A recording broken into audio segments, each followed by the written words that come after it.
বিশেষ সকল দর্শক বন্ধুদের জানায় শুভ অক্ষয় তৃতীয়া। দীর্ঘ অপেক্ষার অবসানের পর অক্ষয় তৃতীয়ার দিন উদ্বোধন হলো দীঘার জগন্নাথ মন্দির।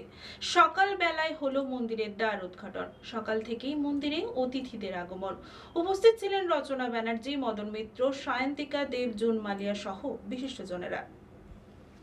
দীর্ঘ অপেক্ষার অবসান। অক্ষয় তৃতীয়া দুপুরেই দীঘার জগন্নাথ মন্দিরের দ্বার উদ্ঘাটন হলো। সকাল থেকেই চলল যজ্ঞ। সকাল বেলায় বিগ্রহে প্রাণ প্রতিষ্ঠা। দুপুরে মন্দিরের দ্বার উদ্ঘাটন করলেন মুখ্যমন্ত্রী মমতা বন্দ্যোপাধ্যায়। জগন্নাথ দেবের উদ্দেশ্যে প্রথম সন্ধ্যা আরতিও করলেন তিনি। পুরীর মন্দিরের আদলে সম্পুরা ঘরানায় তৈরি রাজস্থানের গোলাপি বেলে পাথর দিয়ে নির্মাণ কাজে রাজস্থানের অন্তত 800 দক্ষ কারিগর। পূর্ব দিকের মন্দিরের প্রধান প্রবেশদ্বারের বিপরীতে ব্যাঘ্রদ্বার, উত্তরে হস্তিদ্বার, দক্ষিণে অশ্বদ্বার। মূল মন্দির 4টি অংশ: ভোগ মণ্ডপ, নাট মন্দির, জগমোহন এবং গর্ভগৃহ। এছাড়াও পুরীর মতো দীঘার মন্দিরেও থাকছে লক্ষ্মী মন্দির। জগন্নাথের ভোগ রান্নার জন্য থাকছে আলাদা ভোগশালা। 4টি স্তম্ভের ওপর দাঁড়িয়ে জগমোহন। আমি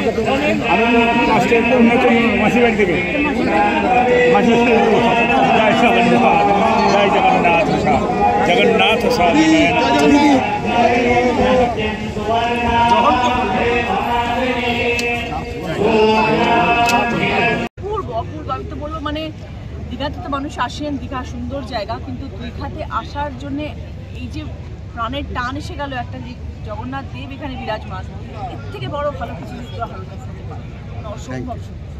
বাংলার ঘরে ঘরে পৌঁছে যাবে জগন্নাথ দেবের ছবি এবং প্রসাদ। বুধবার দীঘার মন্দিরের দ্বার উদ্ঘাটনের আগে এমনটাই জানিয়ে দিলেন মুখ্যমন্ত্রী মমতা বন্দ্যোপাধ্যায়।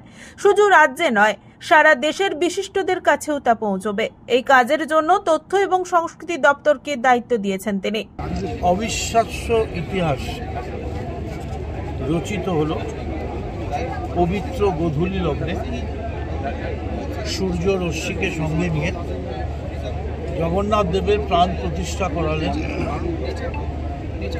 মমতা, যা আগামী কত বছর ধরে, কত হাজার বছর ধরে এখানে মানুষ হাঁটবেন, মানুষের পায়ে ধুলো পড়বে, সেটা কত কোটি, সেটা আমরা আর কেউ থাকবো না, আমরা বলতে পারি। শুধু এইটুকুনি বলতে পারি, আজকে যেটা হলো এটা বাংলার বুকে একটা ইতিহাস তৈরি করল। মমতা বন্দ্যোপাধ্যায়কে আমি ধন্যবাদ জানাচ্ছি। জয় জগন্নাথ। যারা বিরোধিতা করছে এই মন্দিরে, তাদের উদ্দেশ্যে কি বলবেন? জগন্নাথ দেবের বিরোধিতা করলে জগন্নাথ দেবী দেখবেন, তিনি তো জগতের নাম বিষয়। এক সপ্তাহ ধরেই অপেক্ষার প্রহর গোনা চলছিল। রংবাহারি আলো এবং ফুলের মালায় সেজে উঠেছিল গোটা দীঘা। একে একে আসতে শুরু করেছিলেন পর্যটকরা। হোটেলের গেস্ট হাউস সমস্ত ভর্তি। সবাই মন্দিরের দ্বার উদ্ঘাটন, বিগ্রহের প্রাণ প্রতিষ্ঠার সাক্ষী হতে চান।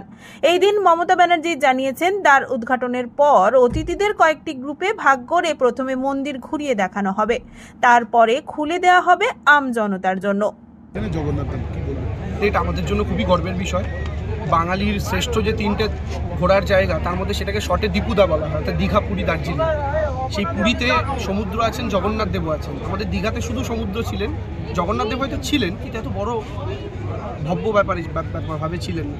মমতা বন্দ্যোপাধ্যায় এই প্ল্যানিং 2018 সাল থেকেই করেছিলেন এবং ফাইনালি 2022 সাল থেকে ব্যাপারটা দ্রুততার সঙ্গে কাজ হওয়া শুরু হয় এবং ফাইনালি আজকে হলো। কালকে শুভ অক্ষয় তৃতীয়ার দিনে দ্বার উদ্ঘাটন হবে। আজকে মহাযজ্ঞে মমতা বন্দ্যোপাধ্যায় স্বয়ং বসেছিলেন, আপনারা দেখেছেন। তিনি একটা বিরাট, মানে কী বলবো, আমাদের বাংলার জন্য একটা বিরাট গর্বের জায়গা। এতে শুধু মানে ধর্মের দিক নয়, আপনি যদি দেখেন ট্যুরিজমের দিক থেকেও দীঘা অনেক, বা পূর্ব মেদিনীপুর জেলা বা গোটা বাংলা অনেক বেশিভাবে আরও তার বৃহত্তর একটা দ্বার খুলে গেল। কারণ হচ্ছে, এতদিন যারা দীঘা ঘুরতে আসতো শুধু দুদিনের সমুদ্রে স্নান করতে, এবার তারা দুদিনের ট্রিপটা 3 দিন এক্সটেন্ড করবেন, বলবেন এসছি যখন জগন্নাথ দেবের কাছে পুজোটাও দিয়ে যাবো। এই যে 3rd ডে এক্সটেনশন, এটা সমস্ত ব্যবসাকে পুষ্ট করবে একসাথে এবং অ্যাজ হোল অর্থনীতির চাকাটা আরও বেশি জোরে ঘুরবে। তো এটা আমাদের জন্য বিরাট পজিটিভ একটা ব্যাপার। আমরা এর সাথে পলিটিক্স জড়াতে চাই না। যারা এর সাথে পলিটিক্স জড়াতে চাইছেন, তাদের জগন্নাথ দেব রক্ষা করুন। ভক্তদের তো আটকানোর চেষ্টা করেছেন, ট্রেন আটকে, অনেক কিছু করে, চিঠি প্রত্যাখ্যান করে, ইনভিটেশন প্রত্যাখ্যান করে, এবং নিজে 30 তারিখে একটা আলাদা প্রোগ্রাম রেখেছেন শুভেন্দুবাবু। তো আমি যেটা বললাম আগে, সেটা হচ্ছে মমতা বন্দ্যোপাধ্যায় শত্রুতা করতে করতে প্রথমে বাংলার শত্রু হয়েছিলেন, এখন মমতা বন্দ্যোপাধ্যায় শত্রুতা করতে করতে স্বয়ং জগন্নাথ দেবকেও নিজের শত্রু বানাচ্ছেন। জগন্নাথ দেবী বাঁচাবেন, রক্ষা করুন, ওনার মস্তিষ্কে শুভ বুদ্ধি দিন। আর একটা প্রশ্ন আছে যে বাঁকুড়ার ছাতনা থেকে 3003খানা পদ্ম এসছে, সেটা নিয়ে একটা কটাক্ষ শুরু করেছেন শুভেন্দু অধিকারী, কি বলবেন? শুভেন্দু অধিকারী পদ্ম ফুলেও কটাক্ষ তো প্রথম দেখছি, অবাক হয়ে যাচ্ছে। মমতা বন্দ্যোপাধ্যায়কে গালাগাল দেওয়ার জন্য ওকে যাকে গালাগাল দিতে হবে, যদি এইটাও কোনোদিন জানতে পারে মমতা ব্যানার্জিকে গালাগাল দিতে গেলে মোদিকে গালাগাল দিতে হবে, সেদিকে মোদিকেও দেবে। ব্যুরো রিপোর্ট, খবর BCBS।